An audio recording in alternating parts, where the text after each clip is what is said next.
Hello everyone, আসসালামু আলাইকুম। নিশ্চয়ই সবাই অনেক ভালো আছেন। আজকে নতুন আরেকটা ব্লগ আপনাদের সাথে শেয়ার করছি। যদিও এই ব্লগটা গতকাল রাতে আপলোড দেওয়ার কথা ছিল, কিন্তু একটি সমস্যার কারণে এখন সকালবেলাই এটা আপলোড করছি। তো এখন সকালের জন্য ব্রেকফাস্ট রেডি করে নিচ্ছি। আজকে ব্রেকফাস্টে ছিল ডিম ভাজা আর খিচুড়ি। তো ব্রেকফাস্ট শেষ করে আমি এখন আমার সিটিং রুমটা একটু মেকওভার করব।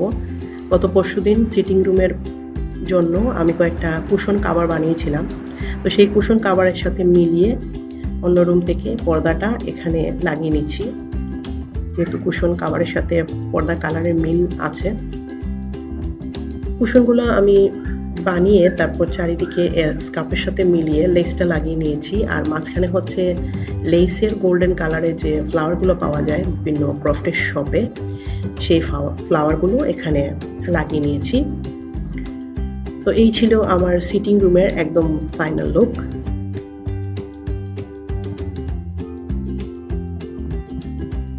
সিটিং রুম গোছানোর পাশাপাশি আমি বাসার জন্য রান্নাবাড়া শেষ করে নিয়েছি দুপুরের। আজকে খুব বেশি কিছু রান্না করিনি, সেজন্য হাতে একটু সময় ছিল, আর আমার খুব মিষ্টি খেতে ইচ্ছে করছিল। তো সেই জন্য মিষ্টি বানাতে চলে আসলাম, আর সেই মিষ্টির রেসিপিটাই আজকে আপনাদের সাথে শেয়ার করছি। তো আজকে আমি কলকাতার শক্তিগড়ের খুবই বিখ্যাত একটা মিষ্টি, ল্যাংচা মিষ্টি বানাচ্ছি। তো ল্যাংচা মিষ্টিটা সাধারণত ছানা দিয়ে বানানো হয়, আমি বাটার মিল্ক দিয়ে বানাচ্ছি। এভাবে আরেকদিন বানিয়ে দেখেছিলাম, খেতে অনেক টেস্টি হয়, সেই জন্য এই রেসিপিটা আজকে শেয়ার করছি। তো 2 কাপ পাউডার মিল্কের সাথে 2 টেবিল চামচ হচ্ছে ময়দা নিয়ে নিচ্ছি। ময়দাটা আমি চেলে নেব, তাহলে ময়দার মধ্যে অনেক সময় অনেক কিছু থেকে যায়। ময়দাটা চেলে নিয়েছি। এখন আমি এর মধ্যে চিনি দেব 2 চা চামচ। চিনি তো চিনি শিরার মধ্যে দেওয়া হবেই, সেজন্য এখানে 2 চা চামচ চিনি দিলাম। আর এখানে চিমটি পরিমাণ লবণ দিয়ে দিয়েছি। এখন বাটার দিচ্ছি, অল্প একটু গলিয়ে নিয়ে 2 চা চামচ বাটার দিয়ে দিলাম। দিয়ে এখন একটা হুইস্কের সাহায্যে সব কিছুকে ভালো করে মিক্স করে নেব। তো এই মিষ্টিটার নামের উৎপত্তির পেছনে একটা মজার ইতিহাস আছে। চেষ্টা করব এটা তৈরি করতে করতে আপনাদের সাথে সেই ইতিহাসটা শেয়ার করা। এখন এটাতে 2টা ডিম দিয়ে দিচ্ছি। এই রেসিপিতে সবকিছুই 2 পরিমাণ, যেটা অনেক সুবিধাজনক। তারপরেও আমি রেসিপিতে যে ইনগ্রিডিয়েন্টসগুলো ব্যবহার করেছি সবকিছু ডেসক্রিপশন বক্সে লিখে দেব। তো ডিমটা দিয়ে এটাকে আবারও মিক্স করে নেব। আর এখানে 2 টেবিল চামচ হচ্ছে লিকুইড মিল্কটা দেব। এখানে কম বেশি মিল্ক দেওয়া লাগে, তবে আমার এই ইনগ্রিডিয়েন্টসের সাথে 2 টেবিল চামচ লিকুইড মিল্কই যথেষ্ট ছিল। মিল্কটা দিয়ে এখন এটাকে মেখে নেব। তো এর ডোটা কিন্তু খুব বেশি ঝরঝরে হবে না, আবার খুব বেশি নরম হবে না, কিছুটা আঠা আঠা টাইপের হবে। এরকম আঠা আঠা টাইপের হবে ডোটা। তো ডোটা মেখে নিয়ে এখন আমি এটাকে 10 মিনিটের জন্য ঢেকে রেস্টে রেখে দেব। এটা রেস্টে থাকতে থাকতে আমি এর জন্য চিনির শিরাটা তৈরি করব।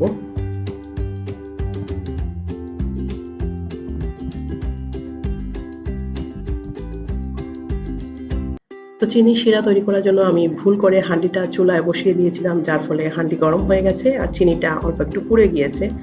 তো এটা আসলে হাঁডি গরম করার আগে চিনিটা দিতে হবে।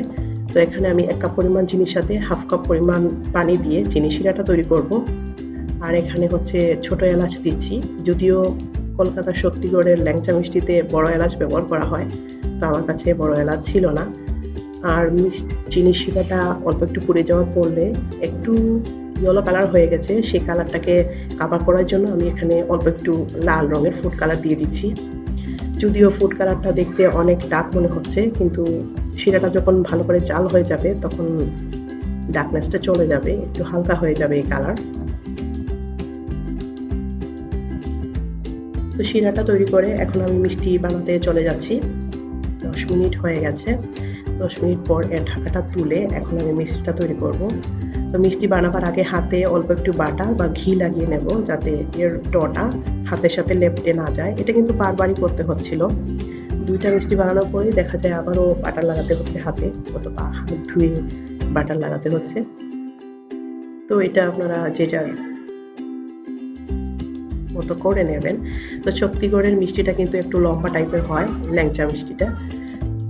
তো আমি প্রথমে লম্বা টাইপের শেপ করেছিলাম, কিন্তু দেখতে খুবই খারাপ লাগছিল। পরে আমি আমাদের যে চমচমের সাইজ, সেই সাইজটাতে করে নিয়েছি। আপনারা চাইলে গোল শেপেও করতে পারেন, এটা যার যার ইচ্ছা। কিছুটা কালো জামের মতো এরকম লম্বা করে ফেলেছিলাম প্রথমে, কিন্তু পরে দেখলাম যে দেখতে ভালো লাগছে না, পরে চমচমের সাইজটাই করেছি। তো মিষ্টিগুলো বানানো হয়ে যাওয়ার পরে এগুলোকে আমি এখন ভেজে নেব। তো ভাজার জন্য আমি তাওয়াতে তেল খুব বেশি গরম করব না, মিডিয়াম গরম হয়ে যাওয়ার পরে আমি মিষ্টিগুলো ছেড়ে দেব।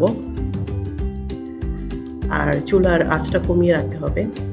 ভাজার সময় মিষ্টিগুলো এমনিতেই যখন ভাজা হয়ে যাবে উপরের দিকে ভেসে আসবে, আর বারবার নেড়ে চেড়ে দিতে হবে, না হলে কিন্তু এক সাইড পুড়ে যাবে আর এক সাইড ডিফারেন্ট কালার হয়ে যাবে বিভিন্ন সাইডের।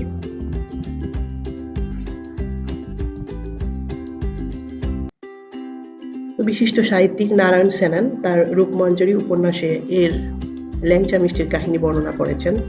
তিনি বলেছেন যে কৃষ্ণনগরের রাজা আর বর্ধমানের রাজা, ওদের মধ্যে যে বিবাহিক সম্পর্কটা হয়েছিল সেটার মধ্যেই এই ল্যাংচা নামের উৎপত্তি।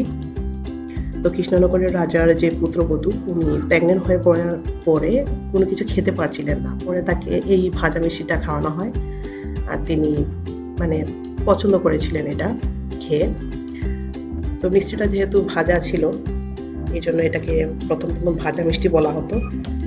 আর মিষ্টির নামটা সবাই ওরা অতটা হয়তো বা ক্যাচ করতে পারেনি, যে কারণে মিষ্টিটা যিনি তৈরি করেছিলেন তিনি খোড়া ছিলেন। তো খোড়া কারণে ওনার নামের সাথে মিলিয়ে ওনার মিষ্টিটার নাম দেওয়া হয়েছিল ল্যাংচা। তো এই ছিল এটার একটা মজার ইতিহাস। আমি জানি না কতটুকু সত্য, উইকিপিডিয়া বা গুগলে আপনারা সার্চ করে দেখে নিতে পারেন এর ইতিহাসটা। তো মিষ্টিটা ভাজতে ভাজতে কিন্তু যথেষ্ট ফুলে এসেছে আর একটু লাল হয়ে আসছে। চাইলে এটাকে কালো জামের মতো কালো করে ভাজা যায়।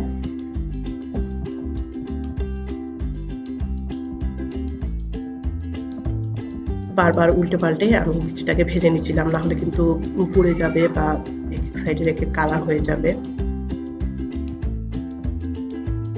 আর চিনি শিরাটা কিন্তু জাল দিয়ে রেখেছি, অল্প জাল, যাতে এটা গরম থাকে।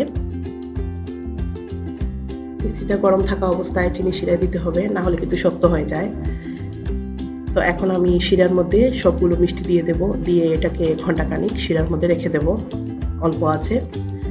আর পরে ঠান্ডা করে তারপর মিষ্টিটাকে সার্ভ করতে হবে। তো আমি বাসায় যখন মিষ্টি তৈরি করি, কিছুটা গরম গরম মিষ্টি খেতেই আমার ভালো লাগে। আর বাজার থেকে আনলে তো এমনিতেই মিষ্টিগুলো ঠান্ডা হয়ে যায়। গরম মিষ্টির স্বাদই আসলে অন্যরকম একটা ফ্লেভার আসে, স্মেলও আসে, অনেক ভালো লাগে খেতে। তো মিষ্টিগুলা সব দিয়ে দিলাম। এখন এটা ঘন্টাখানেক শিরার মধ্যে থাকবে। আর শিরাটা কিন্তু খুব বেশি ঘন হবে না, আবার খুব বেশি পাতলাও হবে না। একটু আঙ্গুলে নিলে এটাকে আঠা আঠা বোঝা যাবে, তখনই বোঝা যাবে শিরাটা রেডি আছে। এরকম হাতে নিয়ে আমি একটু দেখে নিচ্ছি, এই যে কিছুটা আঠা আঠা টাইপের হয়েছে। বেশি শক্ত হয়ে গেলে মিষ্টিটাও শক্ত হয়ে যাবে, এজন্য একটু পানি পানি শিরাটা আছে। তো এরকম অল্প আছে, আমি আবারও মিষ্টিটাকে কিছু সময়ের জন্য রেখে দিলাম। তো একটা একটু নিয়ে দেখছি কিরকম হয়েছে। এই যে অনেক সুন্দর হয়েছে দেখতে, অনেক ফ্লাফি হয়েছে মিষ্টিটা। এখন মিষ্টিটা ঠান্ডা হয়ে যাওয়ার পরে আমি এটাকে একটা প্লেটে নিয়ে সুন্দর করে সাজিয়ে তারপর সার্ভ করে নেব। ল্যাংচা মিষ্টিতে সাধারণত মেওয়া ব্যবহার করা হয় না, তারপরেও কেউ চাইলে মেওয়াটা ব্যবহার করতেই পারেন। তো এখন আমি মিষ্টিটা নিয়ে নিচ্ছি।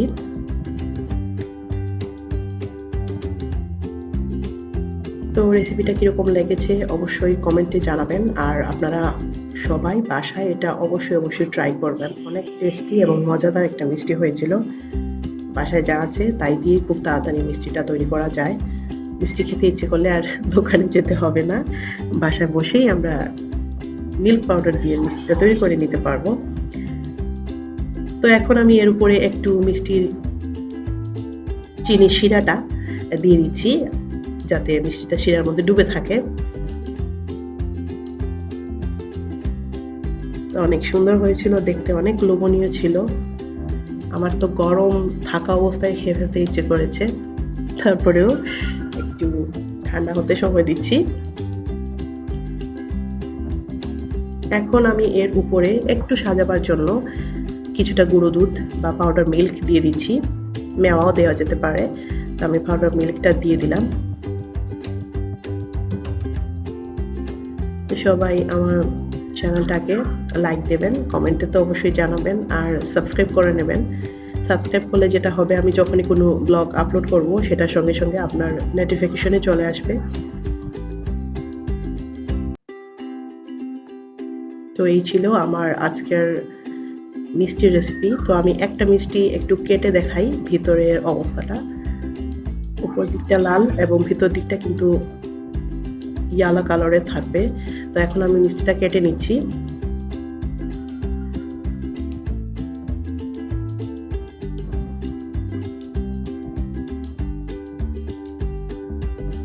ভিতরটা অনেক সুন্দর হয়েছে।